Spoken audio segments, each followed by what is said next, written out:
Deep in the hollows, right by Gold Creek, there was a place called Gold Creek Village. My wife-to-be, my little sister, and my folks all live there. Bubba, get your tail out here. Daisy's already walked past our porch twice.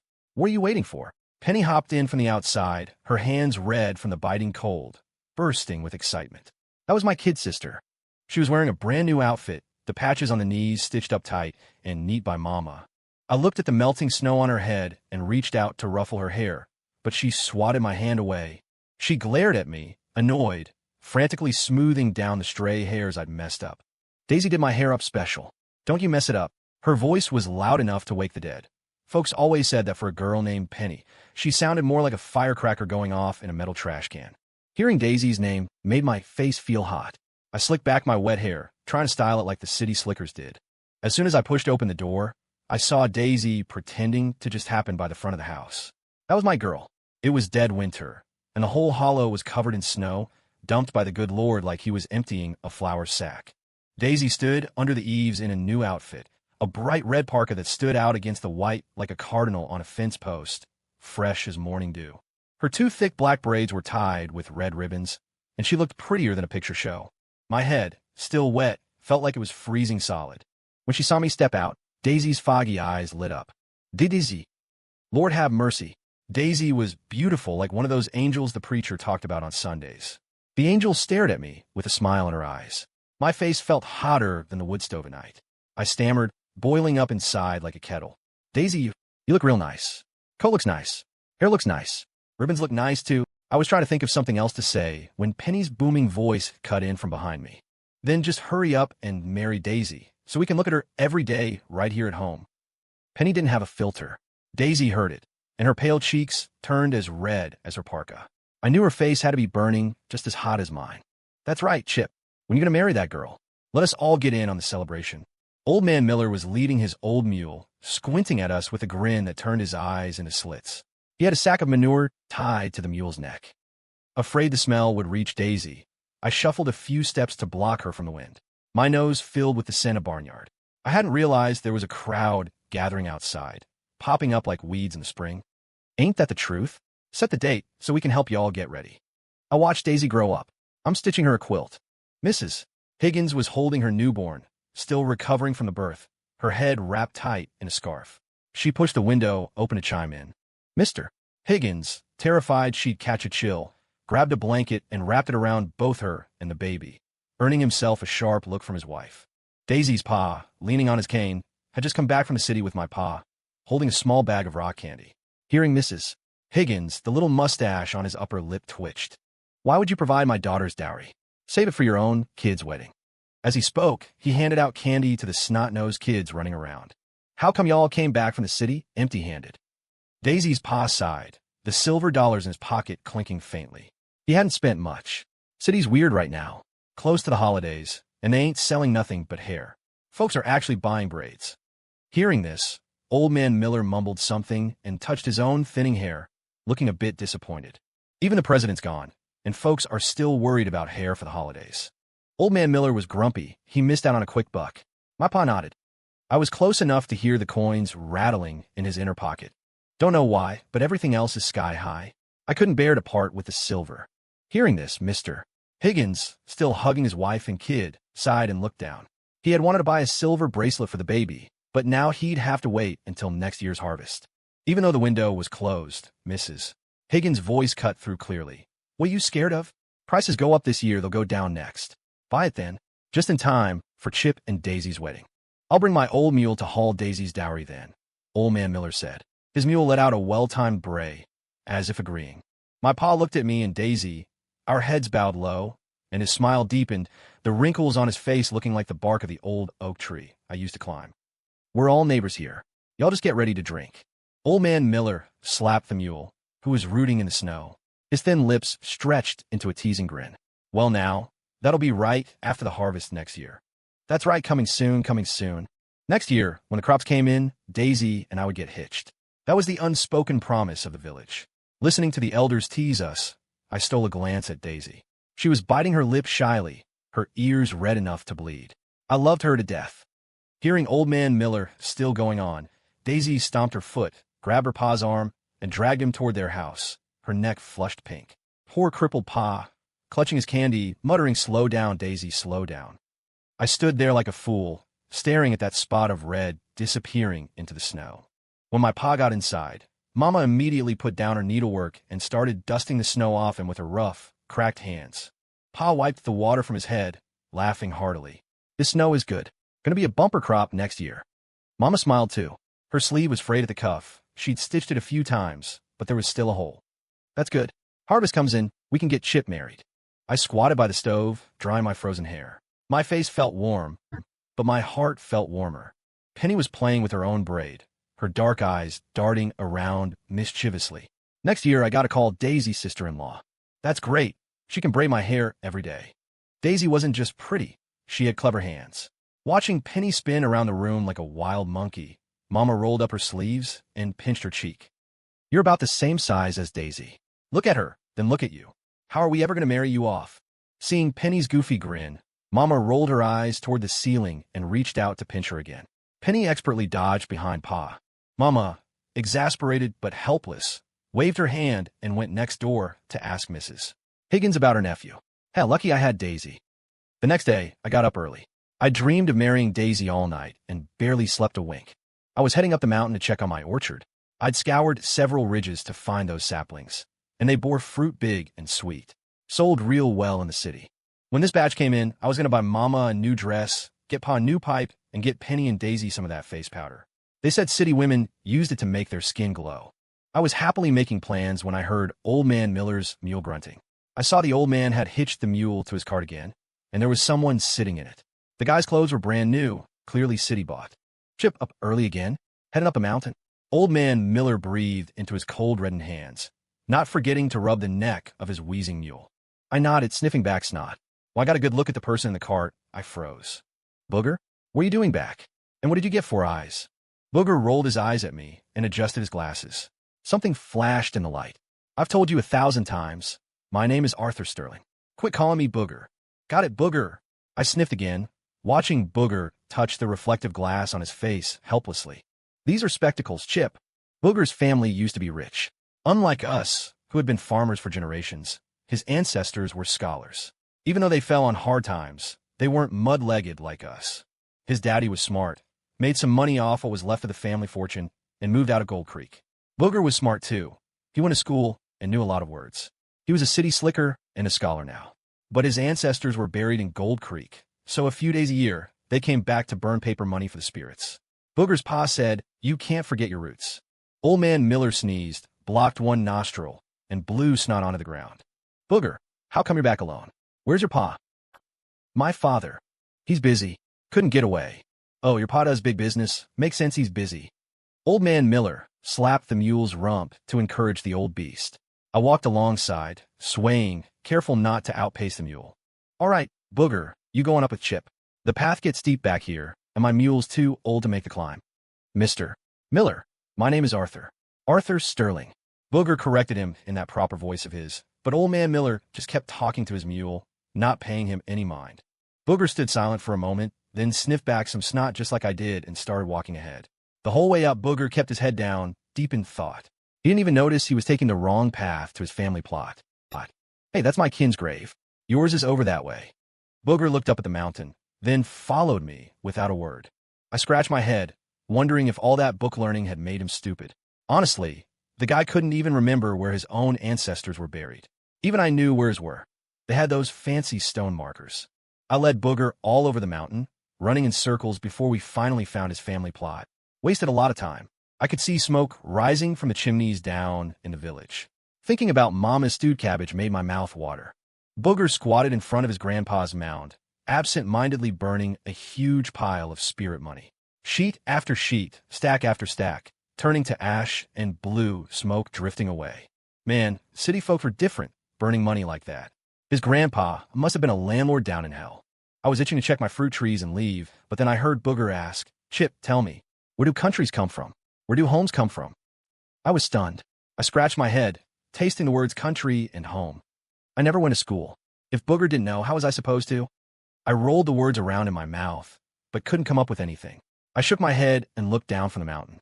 The creek flowing through the valley shone gold in the sunlight, just like ripe wheat. but I know where our village comes from. Deep hollows, gold water. That's why it's Gold Creek Village. I puffed out my chest. Everyone from the 100-year-old elders to the toddlers knew that. Booger burned another stack of paper for his grandpa, then turned to look at me. Behind his glasses, his eyes looked lost. Weird. He had a belly full of ink. What could he possibly be confused about? I sniffed and wiped my nose on my sleeve. Out of the corner of my eye, I saw the smoke rising from below, turning black. It swirled and rolled in the air. Looked like rain was coming. Strange. Why did the cooking smoke turn black? Even Old Man Miller's manure fires didn't burn that color. Booger's face went white, whiter than a woman with face powder. He dropped the spirit money, grabbed my hand without a word, and started dragging me, stumbling down the mountain. Skinny as he was, Booger had a grip like iron. I couldn't break loose. Dang it, Daisy hadn't even held my hand yet. By the time we got to the bottom, the village was being swallowed by red. Fire shot into the sky, turning half the heavens red against the snowy backdrop. My brain went fuzzy. The village was on fire. The village was on fire. Penny. Mama. Daisy. The village is burning. I tried to rush in to help, but Booger tackled me to the ground, his hands clamping over my mouth. The calluses on his right hand scraped my face. He was muttering nonstop. The invaders are here. The invaders are here. I struggled to lift my head. Through the tall grass, I saw two short men in strange uniforms coming out of Old Man Miller's house. They were laughing, leading the old mule out. They looked disgusted by the bag of manure on its neck, ripping it off and throwing it on the ground. Old Bessie was born in Gold Creek. She didn't know these foreigners. She planted her hooves and brayed loudly. There was a red spot on her shriveled belly. Usually, if Bessie acted up, we'd just pat her neck or feed her cabbage leaf. Every kid in Gold Creek grew up on Bessie's back. She was gentle. She never screamed like that. The two men got annoyed. I saw one of them raise the tool in his hand. I'd seen those in the city. Scary things. They breathed fire. Bang, bang. Bessie's belly turned completely red. She mooed once and collapsed, her hooves curling up. Don't hit her. Don't hit old Bessie. Where was Old Man Miller? Why hadn't he come out with his carrying pole yet? I struggled desperately, wanting to go comfort the mule. Booger, who wasn't as strong as me, was shaking, but somehow he held me down with impossible strength. Chip, don't go out there. You'll die. Don't go. Don't. Pressed in the dirt, I inhaled a lot of ash. I saw the men kick the mule's head, jabber something in a foreign tongue, point at the village, and walk away. Booger instantly lost his strength. He collapsed on the ground, wiping his face. Where's the army? Where's the army? I didn't have time for him. I scrambled over to the old mule. I pressed my hands on her belly. It was sticky and warm. I looked into Miller's yard. The pile of manure in the corner was burning, mixing with other smells, choking me. Mr. Miller. Mr. Miller. I crawled into the house. Old Man Miller was lying across the threshold. His carrying pole was by his feet. There was a hole in his stomach, too. I shouted, but he wouldn't wake up. My head was buzzing like when I had a fever as a kid. Mr. Higgins. Mr. Higgins. Get Mrs. Higgins and the baby out. Fire. Fire. I ran to the Higgins house to get help. The door was wide open. Grain spilled all over the path. Mr. Higgins was hugging his wife. No wonder the door was open. He was afraid they'd freeze. Mr. Higgins, the village is burning. I pushed him gently. He immediately toppled over onto the bed, still holding her. That's when I saw the slashes on his back. I touched the baby tucked in Mrs. Higgins' arms. Inside the swaddle, outside the swaddle. Cold. Colder than the icicles on the eaves. Mama. I scrambled toward my house in a panic. Our door was open too. My hands and feet went ice cold. Pa was holding a kitchen knife, lying next to the grinding stone with Mama. Mama was clutching a piece of red cloth. She must have been making me a new quilt. Bubba. It was Penny. Penny. Penny was calling me. I ran into Penny's room. Tears exploded from my eyes. I couldn't stop them. Penny, Penny. My little sister. My beautiful Penny. My hands shook as I tried to pull her clothes together to cover her white body. I tried to wipe the blood from her mouth. But the blood was like the creek water. No matter what I did, it wouldn't stop flowing. Her braid, the one she loved so much, was undone, spread across the floor, matted with dust and blood. Bubba. The sound drifted out of Penny's loud throat, weak as a mosquito's whine. Penny, Penny. I shook her shoulders, but no matter how hard I tried, the light in her eyes wouldn't come back. Pa said people have light in their eyes. When the light goes out, the person dies. Daisy. Where was Daisy? Why hadn't I seen Daisy? Holding on to a last shred of hope, I ran out of the house. It was still snowing. In all my life, I'd never felt a winter in Gold Creek this cold. Daisy, Daisy. Daisy's house was a wreck too. Spilled grain piled up inside the threshold. There was nowhere to step. I stood at the door, my head buzzing. Suddenly, I heard jabbering behind me. I turned and saw more of those short men. I didn't know what they were saying, but I knew they were cursing me. I saw them raise their fire sticks. I thought of old Bessie's red belly and ran for the mountain with everything I had. Pop, pop. Noises cracked behind me. I didn't dare look back. I just ran and ran, even after the popping stopped. Daisy must have done the same. She must have run. I don't know how long I ran. My tears never stopped, and the ice on my face never melted. Finally, exhausted and blinded by tears, I missed a step, rolled down a slope, and passed out. I didn't know where I ended up, but it wasn't Gold Creek. I climbed every mountain around Gold Creek.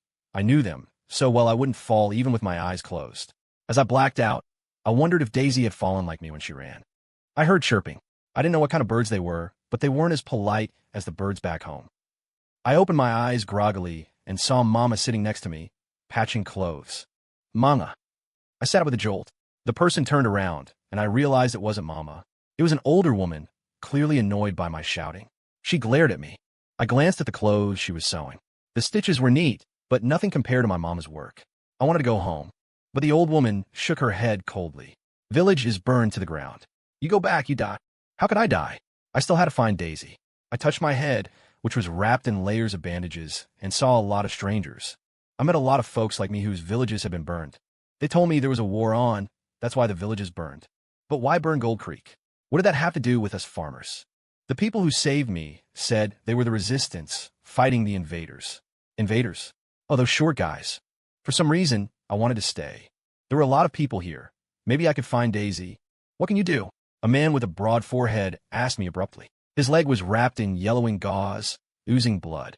I can grow crops, spread manure, chop wood, and feed chickens. Every time I said a word, the man's frown deepened.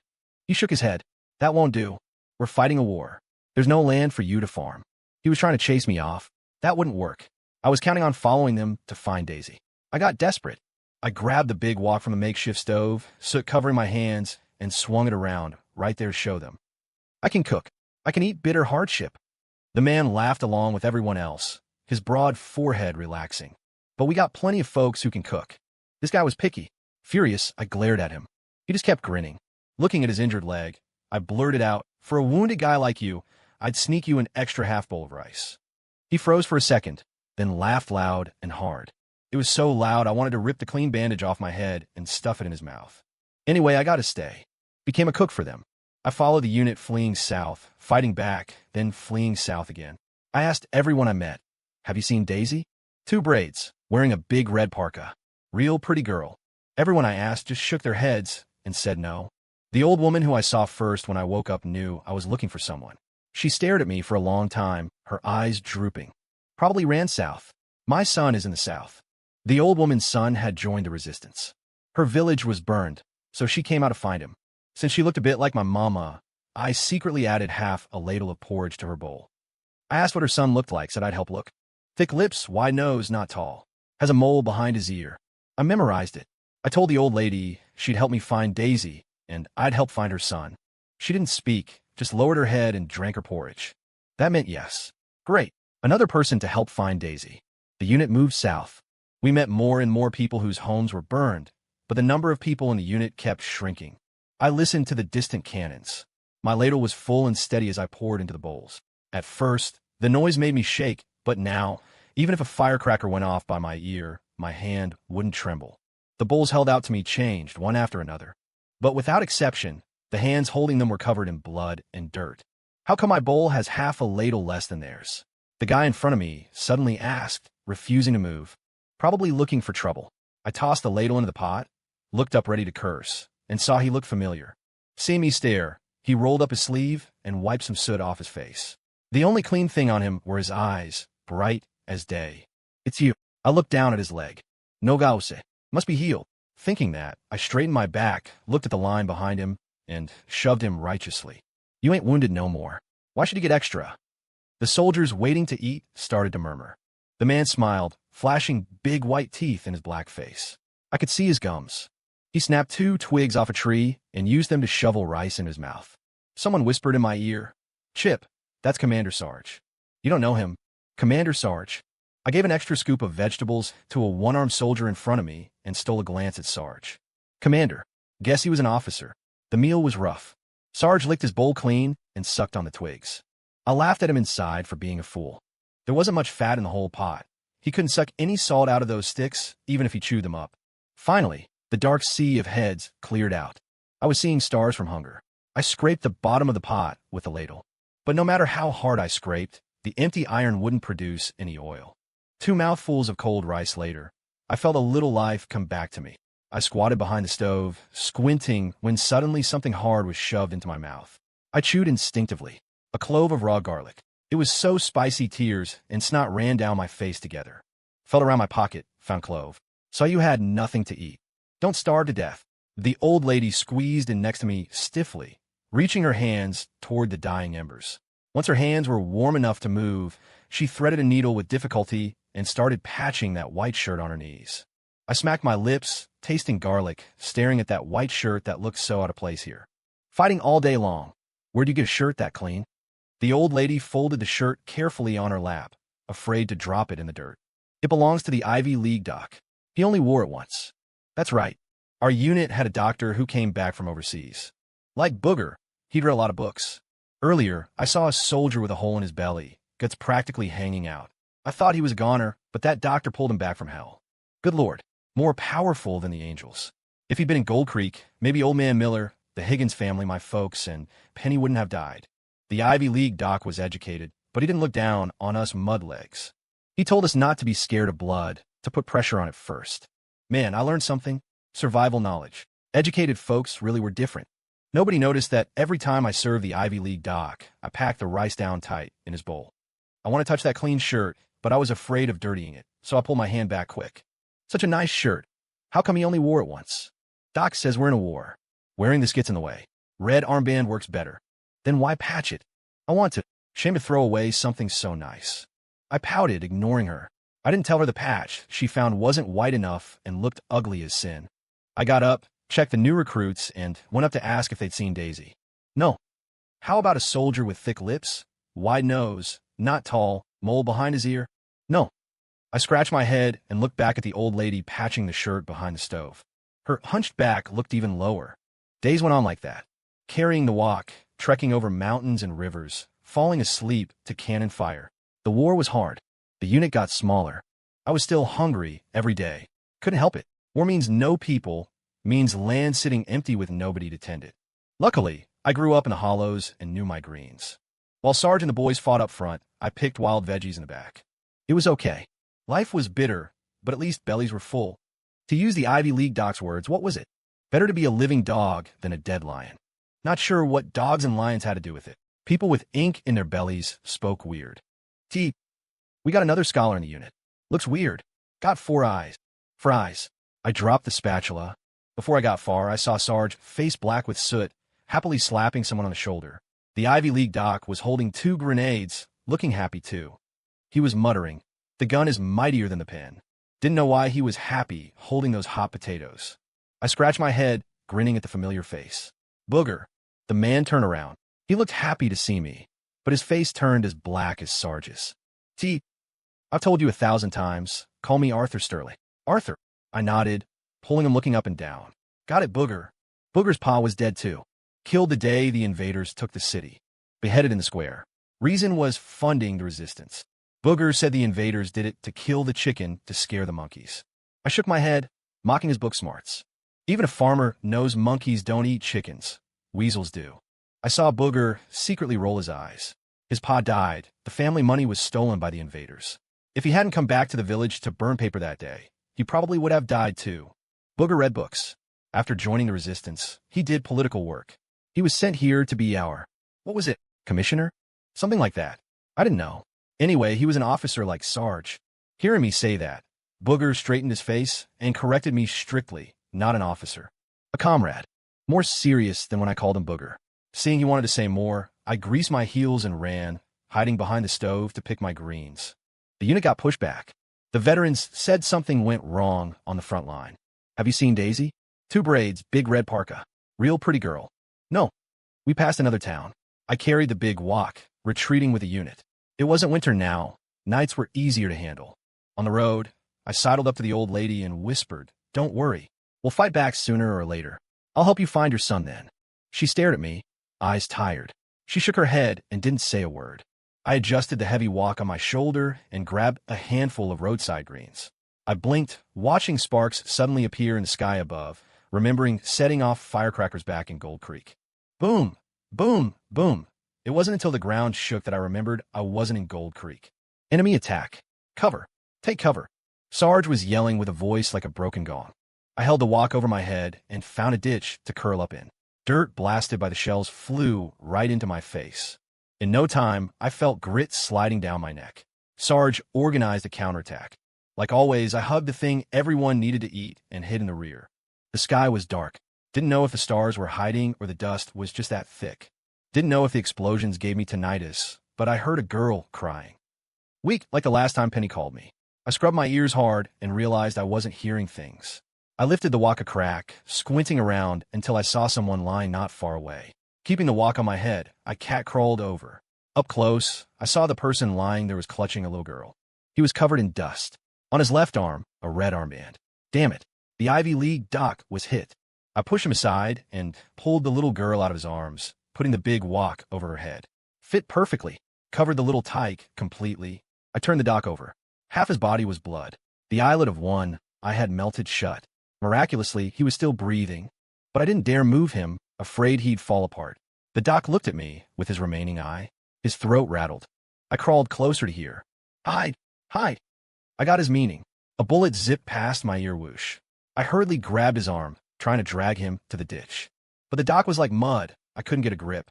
The shelling stopped, but now there were bullets flying blind. I was shaking, just wanted to drag him to safety. The little girl under the walk cried out again. Suddenly, I heard the doc whisper in my ear, "Chip, I lost my scalpel. Help me find it." This scholar was weird, dying and worrying about that. The doc gave me a mysterious smile. "Chip, I'm a doctor. I won't die. Go find my knife." I threw it back there. I just managed to drag him into the ditch. Hearing this, I wanted to roll my eyes to heaven. But he added, "Can't save people without my scalpel. Lord help us." That was serious. How could he lose something so important? I put the doc's hand over his bleeding leg. Press tight. He chuckled, two weird lumps bulging at his waist, and nodded weakly. I grabbed the little girl, thinking I'd drop her with the medic, threw the walk over my head, and ran out into the crackling noise. I ran around the rear with the walk on my head. Who saw the doc's scalpel?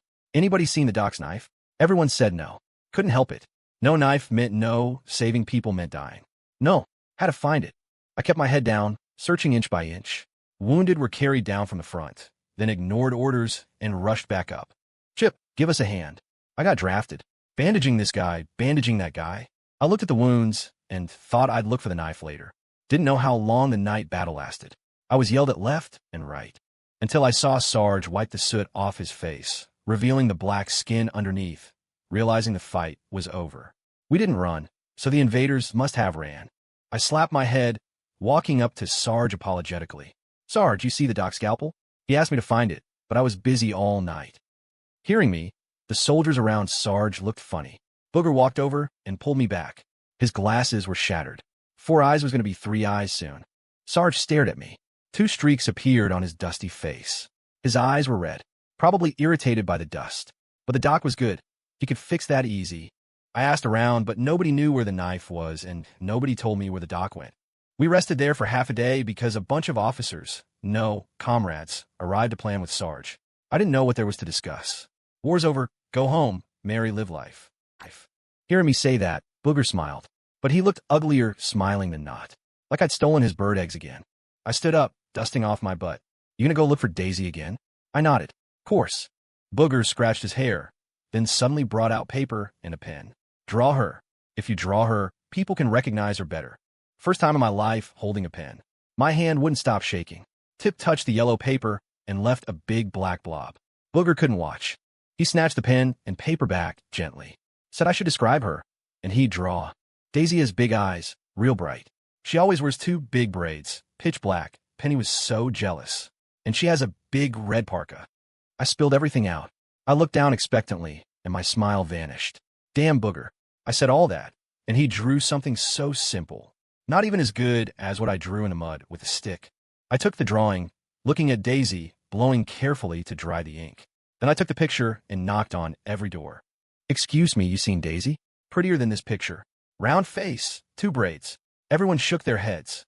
I figured Daisy must have run south like the old lady's son. That night's battle cost the unit a lot of men. The mountain grew a lot of new mounts. Very few had names carved on them. Kin were all dead. Hard to tell who was who. I stood on my tiptoes looking around. Still didn't see the Ivy League doc, until I saw the old lady appear, pulling that patched white shirt from her bundle. She hung the shirt on a grave marker. Never seen a shirt like that on a grave. Long, fluttering in the wind. I couldn't imagine how handsome the doc would have looked in it. Shame I couldn't read. I couldn't make out a single scratch on the marker. I heard soldiers crying secretly. They said at the end, when it came to bayonets, the doc crawled to the front, dragging his body.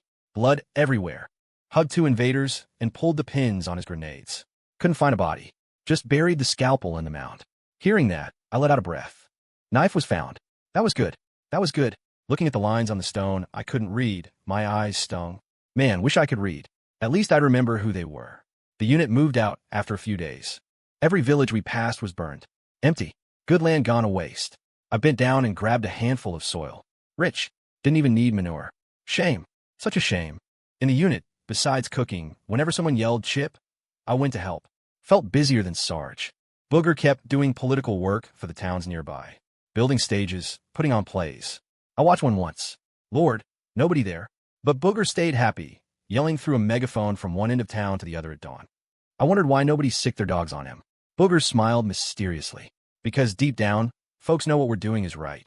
It's to save the country and save lives. Then why ain't nobody watching your show? That depends on us. The burden is heavy and the road is long, comrades. Still need to work hard. Booger put his hands behind his back, looking important. I scratched my head, cupped my hand around my mouth, and mimicked him. Play tomorrow morning.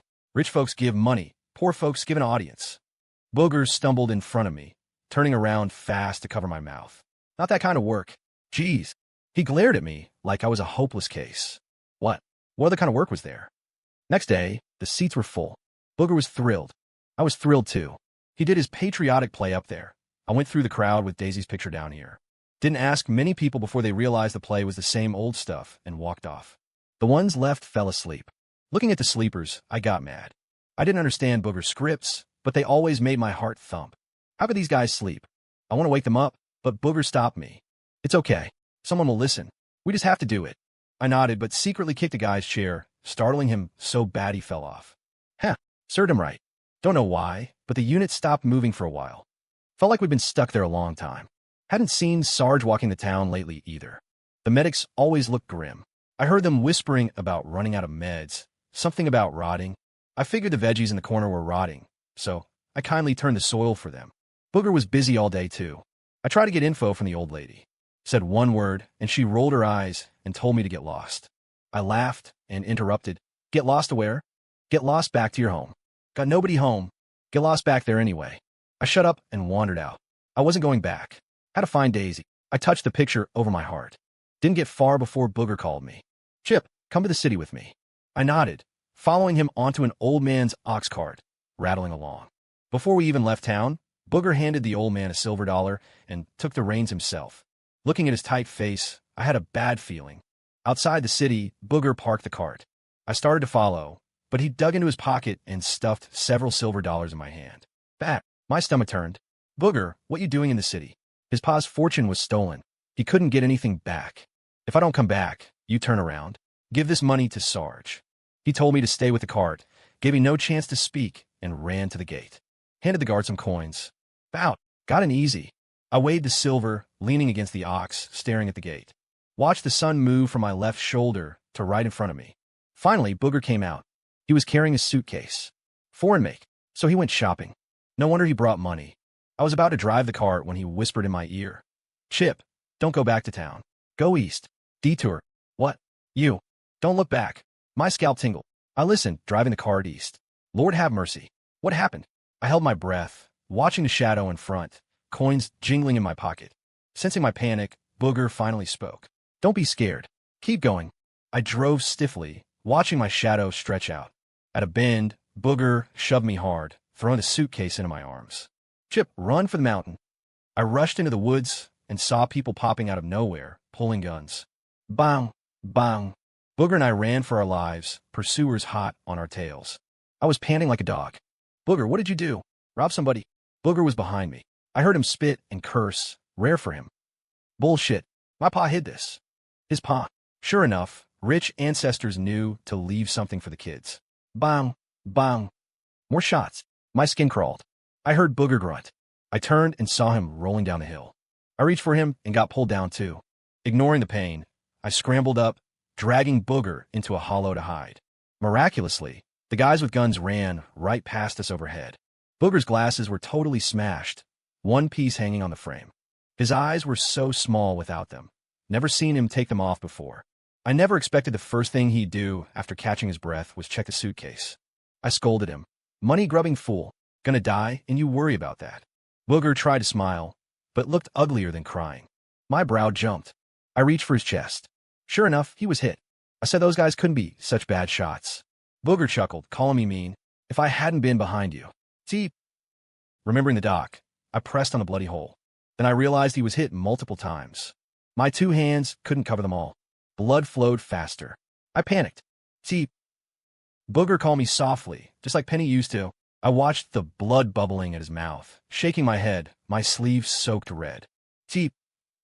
He called again, voice floating away. I put my ear to his mouth. My hand on his stomach felt warm. Medicine in the case. Take it back. Take it back. His throat rattled like a boiling pot. I calculated. From here. Cross the river by Gold Creek. Back to town. Chip, you run fast. I kept shaking my head, but that's all I could do. Booger suddenly grabbed my wrist. His eyes burned hot. He moved my hand onto the suitcase. With that one move, his head drooped. Like Penny, the light was gone. I hugged that foreign suitcase and ran. Ran until the sun set, and I saw a golden river. Booger's words rang in my ears. Cross this river, get back to town. Chip, you run fast. Chip, you run fast. I dove into the river. Didn't get back to town until the stars came out. The old lady, sitting at the door, saw the blood on me and dropped her sewing. My head was buzzing. I forgot exactly what happened next. Just remember Sarge's black face swaying in front of me. I threw the bloody silver at him. Said Booger told me to give it to him. His eyes got red again. I thought it was a sickness. Needs fixing. Oh, right, the Ivy League doc was dead too. The medics opened the suitcase. Bottles and jars with pictures of who knows where on them. I watched them pointing at me, crying and laughing, saying legs wouldn't rot anymore. Finally had medicine. Oh, so the suitcase had medicine, not money. Huh, guess that's why his ancestors were scholars. Even the stuff they hid for their kids was different. A few days later, I sat below the stage, watching the women soldiers perform Booger's play. Suddenly, someone poked me. An old man I didn't know. Hey, where's that four-eyed commissioner? Haven't heard his megaphone in days. Not used to the quiet. I looked at the few people sitting there and the crowd standing around. Scratched my head. Went and told the women soldiers. Next day, I heard Booger's words shouted in town again. A lot more people came to watch. Old folks, kids. I looked at the thick crowd, happy inside. Pulled out the picture from my chest. Unfolded it. Why was Daisy's coat red in Booger's drawing now? Looked just like the one she wore. I scratched my head. Asked everyone, you seen Daisy? Just like the picture. 2 braids. Real pretty. Everyone still said no. I walked through town with the picture. Happened to see the old lady sitting on a threshold patching clothes. Seemed every time I saw her, she had clothes in her hands. Didn't matter if she was annoyed. I sat next to her. Ma'am, where do you get all these clothes to patch? She didn't look up, needle flying. Some are yours. Some are my son's. Mentioning her son, I sighed, holding up Daisy's picture, spacing out. Found you near here years ago. Your home is close. You ain't going back to look. Ma'am, you ever go back? She nodded. I was scared my son would go back looking for me.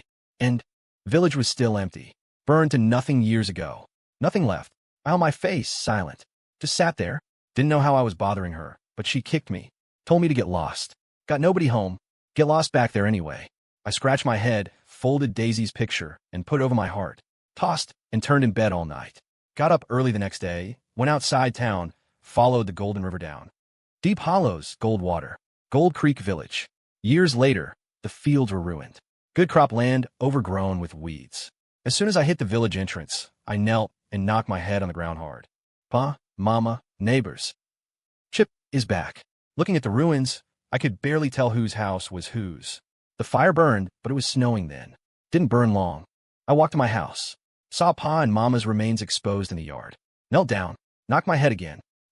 Mama. Chip wasn't a good son. Ran for so long. Just came back today. Found a sturdy stick, used my hands, dug a pit. Laid Penny and my folks in their flat and neat. Patted the mound into shape. Looked back at the broken village. Suddenly remembered I was the only one left. Sat in front of their grave for a while. Wiped my eyes. Dug a pit in front of every house. Got to Daisy's. Her pa died in the doorway. Burned clean. I scraped together what bone I could find and buried it. But her house. Only the door burned. I looked up at the weedy fields. Hallucinated the autumn harvest. Smell of grain everywhere. Starting from Daisy's door, I picked up spilled, aged grain one by one. Walked from the main room to the stove. Those invaders were greedy. Didn't leave any food. I walked to the woodpile. Bent down. The grain in my hand spilled. Scattered at my feet. I stared at the person behind the stove. Stared at the red parka, faded but recognizable. My legs gave out. I fell to my knees, wailing. Daisy, Daisy, why are you here? Why are you here? Daisy, I looked for you all those years. Why were you here? Why didn't you run? Sun went down. The creek shone gold. I stuck a flower on Daisy's grave. Counted the mounds. 2 for Miller. 2 for Daisy's family. 3 for mine. Mrs. Higgins only had 1. Thought about it. Baby was too small. Can't leave Mama.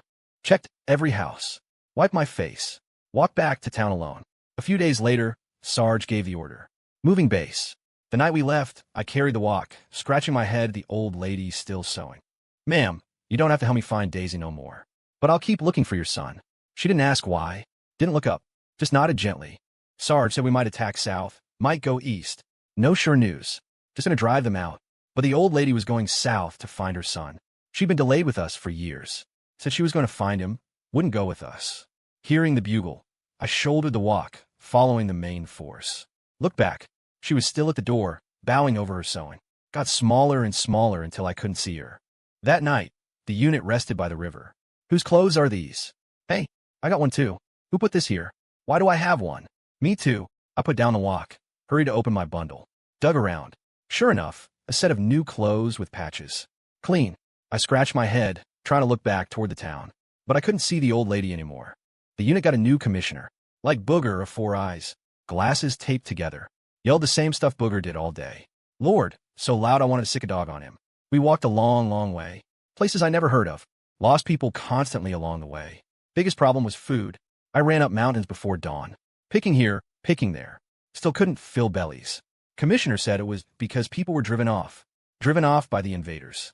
They wanted to starve us, destroy our country. He sat in the middle, talking a storm. Made my heart burn hot like a stove. I remember that year, rare occasion, Booger asked me a question. Asked what makes a home, what makes a country. Home, country, country, home. Words rolled in my mouth. Looking at the commissioner, I got jealous. Reading was good.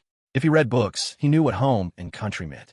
Before he finished, cannons roared in the distance. Annoying. More shelling. Wild veggies on the mountain got blown to bits. I practiced holding the walk over my head, dragging the commissioner under it. He was protecting someone behind him, too. Dawn broke before the fight ended. I looked at the big hole in the walk, dragging the commissioner, who just finished cleaning the battlefield, asking for payment. He laughed, gray face showing white teeth. Patted his chest, promising he'd handle it. I let go, doubting. Near noon, wondering how to boil water in a holy wok, a soldier followed the commissioner back, bringing me a wok. Hey, this guy got things done. I praised him. He froze, then grinned happy. War was hard. Dying every day. Me, the cook, carried plenty of bodies. How was the war going? Didn't know. Just knew the commissioner and Sarge seemed more energetic. Asked the commissioner. Said it wasn't energy. Asked what it was. Said it was hope. Hope for victory. Oh, meant fighting was almost over. Crops going back in the ground. I was happy. Serving rice with a smile. Chip, haven't heard you ask about Daisy in a long time. Why'd you stop? Found her. The soldier realized, happier than me. Hope the old lady find her son too. I nodded. Yeah. Hope. Hope. Hope. War went on for years. I carried that walk for years. Following Sarge east and west. Tired enough to stop breathing. Do we walk across the whole country? I'm dying here. Commissioner laughed, shaking his head. What do you think we are? Not even half. My jaw hit the floor. Country's that big. No wonder the invaders wanted it. War went on. Heard we won that one time. I was building a stove. Fire wasn't even lit. Heard shouting outside. Victory. We won. They surrendered. Lord Almighty. That news made a one-legged man jump out of bed. Everyone asked again, scared to believe. Saw the newspaper. Then dare to cry. Dare to laugh. Won. Finally won. Crops in the ground. No more hungry bellies. No more meant they didn't need me. I found a job cooking at a school nearby. Day in, day out, watching the stove. Usually asked folks, you seen a man, thick lips, wide nose, not tall mole behind his ear? Everyone said no. Figured. In war, soldiers' faces are soot or blood. Hard to tell. Didn't give up. Asked students to help. Said he was a soldier. They were happy to help. Life at school was peaceful, but didn't last long. War started again.